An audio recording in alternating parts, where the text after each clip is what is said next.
Hello, it's the 26th of November. I'm Paul Anderson-Walsh and this is Renew Every Morning. Well, we've made it. We literally climbed to the very summit of Mount Agapé. And in this final movement, I'm going to call it radicality, I think I'm going to go for. So if we had in our very first motion, the first movement we had about the idea of love as restraint. The second we had as love as kind of regard in relationship. The third we have as love is resilience. And now we're going to look at this extraordinary idea of radicality. And this is such a strong concept. This is about, a state of being. If you've been with me over these days, you would have seen we've been working our way through 1 Corinthians 13 with these extraordinary aspects of love. And now we've said, of course, that God is love. And so those aspects are really speaking to the very nature of the divine. But Paul closes this symphony with this declaration so absolute, so uncompromising, that it can only be true if if God's true essence really is, as he says, that love never fails. That's how he cashes this thing out. It's so big. It's just hard to even know what to do with. It's just crazy. So this isn't poetry. This is kind of ontology.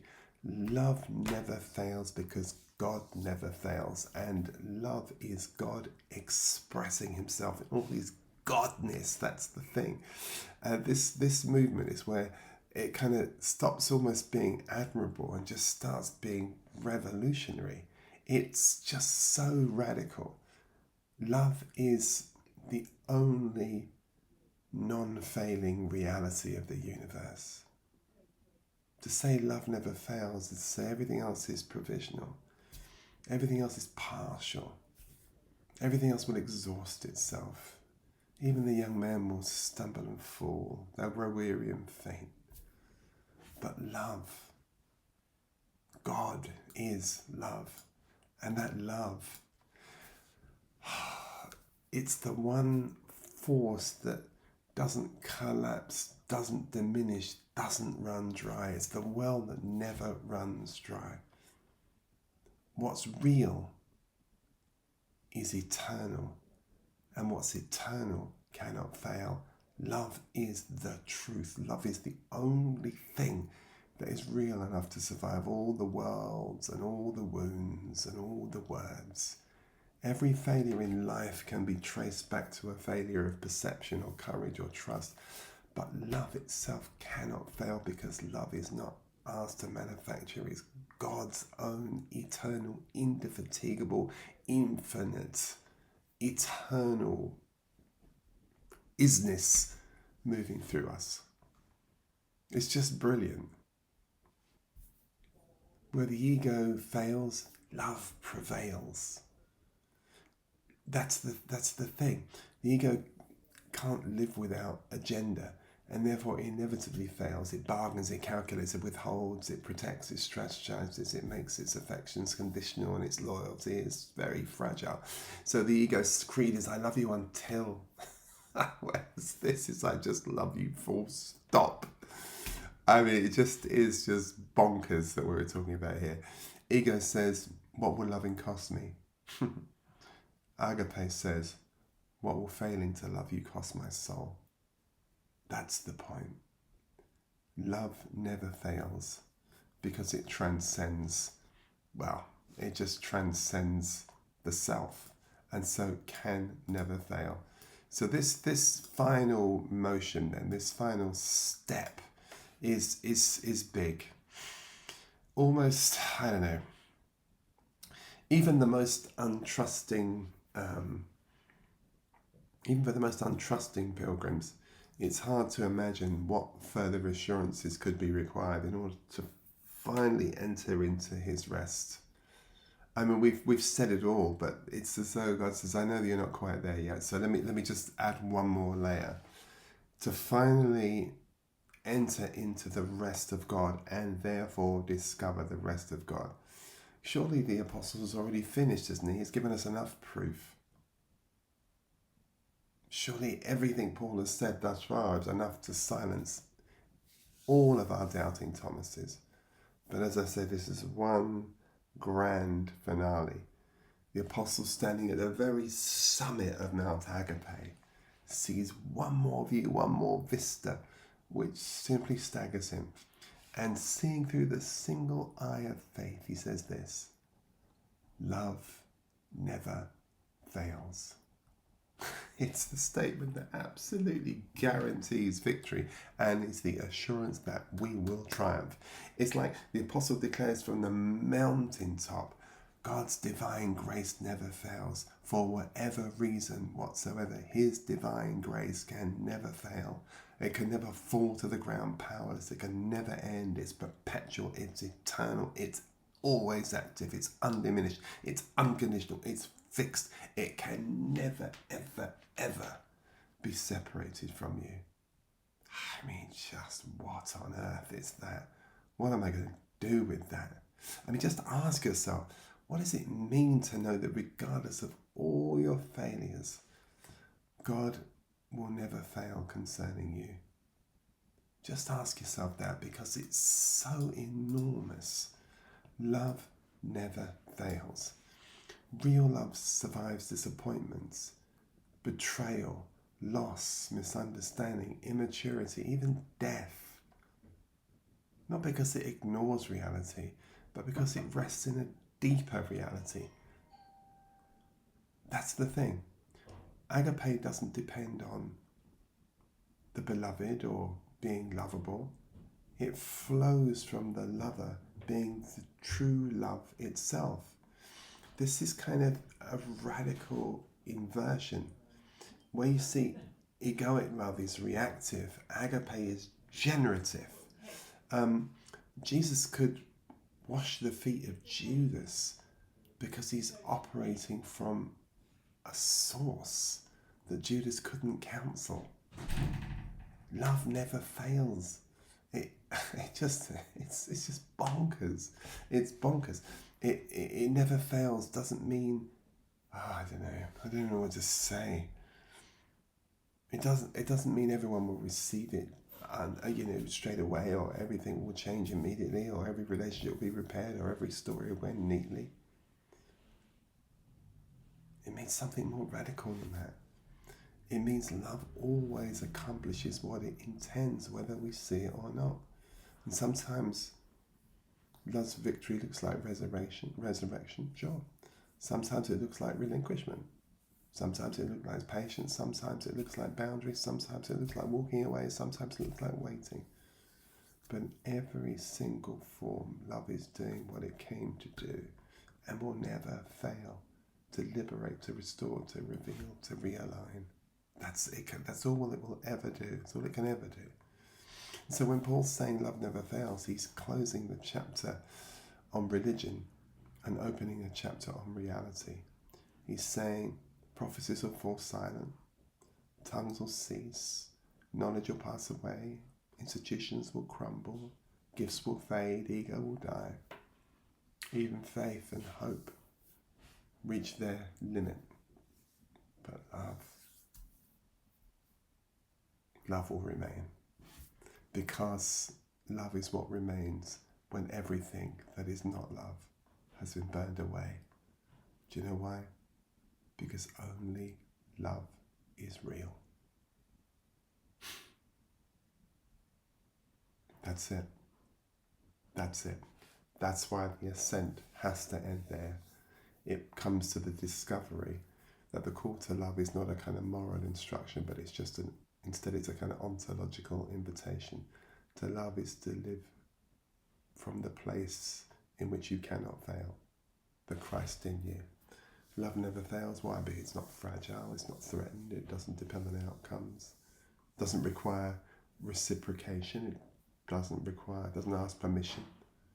Love never fails because love is the eternal life of God shared with us. Well then, this is the truth that the child is standing in, and it's glorious. Like Jacob maybe resting on his staff, the sheer wonder of God, we too must just pause just for a minute and survey the scene before us. We're now standing at the summit of this most remarkable mountain. I don't know a more breathtaking vantage point anywhere else in the world, and I've seen most.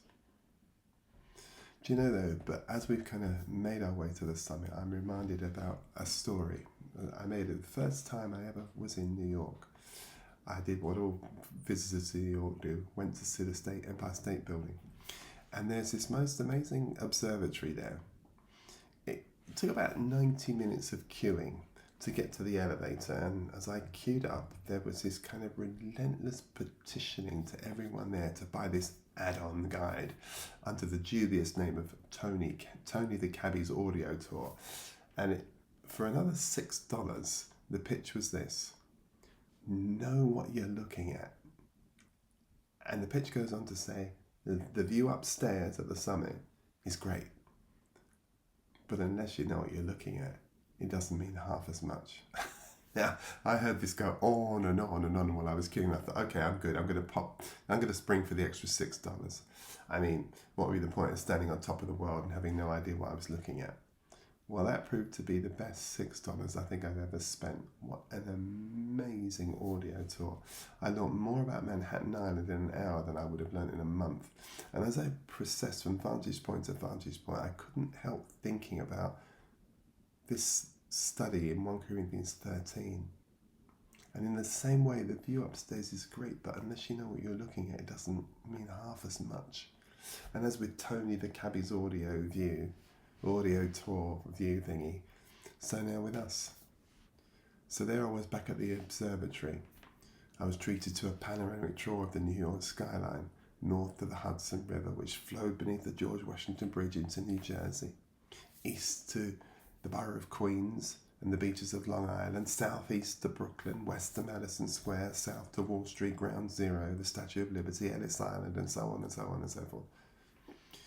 That hour brought Manhattan to life for me, when places which I'd heard of and seen images all my life were suddenly, I don't know, they were just contextualized. I could see it. And returning to our theme of Agapé, here we are at the top of Agapé's observatory, and let's just literally look first at the foot of the mountain. What do we see? God's love for us, for all of us, is unfailing because it endures forever. Because God has entrusted himself to us. He's committed himself to us. He'll never renege on that promise. And consequently, he's just delighted with his choice, which he has the luxury of making, by the way, with the benefit of omniscience. He rejoices in all our circumstances, knowing that all things are working together for good. He only thinks good of us. He has no records of wrong with us. He's unprovocable. He's complete. He's not rude. And as a fixed other lover, Agapé is not proud, but rather he's just happy. He's happy to be vulnerable in ways we just simply cannot understand. He who needs nothing has chosen to need us. That's just bonkers. Agapé is jealous for us, not of us. Boasts about the apple of his eye. To whom he's ever kind, and knowing all things is eternally patient. That's the first thing the child knows. The child knows the Father, and by knowing the Father, the child knows he is loved, and as a child is loved. It is a tragedy that any child might not know the love of their Father. How much more tragic is it not to know the love of God, I wonder? When this love comes into view, we'll truly live at a higher level, because perfect love casts out fear, and fear, he who fears cannot be perfected in love. Why? Because that has to do with punishment. And as such, now the child can proceed to the next phase, knowing there is no condemnation. When Haley and I first visited Rio de Janeiro, we did, again, what all the tourists do. We went to the Cristo. And whilst the sight of that 320-foot statue of Christ the Redeemer, we were just awed. It was so impressive. what really captured my imagination was the ride in the cable car to the top of the mountain. What happens is you get into the car and the guide says to us, we're going to come to a point they call the core. And when we arrived at that point, it simply took my breath away. Being a bit of a cynic, I thought, yeah, okay, whatever. But it did. It just took my breath away. Slowly but purposely, the cable car kind of drags itself to the top of the mountain, making its way through all this undergrowth. And as it continued to journey further and further and further into the kind of greeneries, everyone in the cable car had a sense that something spectacular was about to come into view. Little monkeys playing in the foliage, water kind of coursing down the rock. And then suddenly and unexpectedly, the cable car burst through the undergrowth and into the open. And everybody in the cable car snatched their breath and whooped in exclamation to the equivalent of, "Oh, my God," because before us the landscape of Rio de Janeiro just takes your breath away. And several minutes later, as we're still trying to take in all the sights before us, we'd reached the summit and we stood at the statue of the Cristo. And that seems to me to be just a lovely metaphor for this child who realizes that the Father loves him because he is love. And the child now stands at the feet of Christ, having been readied for the revelation of the characteristic of the next phase of spiritual maturity. What exhilaration awaits the child as he realizes that since Agapé never ends, never fails, never falls to the ground, powerless, is eternal, is constant, is perpetual, is everlasting, isn't temporal, is otherworldly, is always active, is always undiminished, is unconditional, and God is love, the child can never, ever act unlovingly ever again. And in such a paradigm, I think the child is bound to conclude, in the words of Solomon, that many waters cannot quench God's love, and neither can floods drown it. What a revelation a child has happened upon. In contrast to his contemporaries in the religious system, who's discovered that when Jesus spoke the parable to the merchant, he didn't intend for listeners to think they must follow the example of the merchant and sell their goods as so as the gain of the pearl of great price. No. It was sufficient for the father, the child, should I say, at this stage, to understand God the Father is the merchant and the child is the pearl of great price, for whom God has willingly paid the ultimate price, the life of his Son, so that the child could be secure in himself. The child is his pearl of great price, his beloved treasure. So there we have it. The child is safe and sound and secure in the knowledge that his sins have been forgiven by his loving Father. However, the question that troubles many, many children, the child believer, is the child believer eternally secure? Does he have what Bill Graham famously called a lifetime guarantee? Or as with retail purchases, does the child need to take out some extra insurance to extend the warranty? Well, we'll think about that in the next phase of the book. But tomorrow what I'm going to do is I'm just going to do a recap of the summit life, and then we'll finish up the book by talking about why we are happily ever after. All right, God bless you. It's been a long one today, but I hope you're able to stay with it.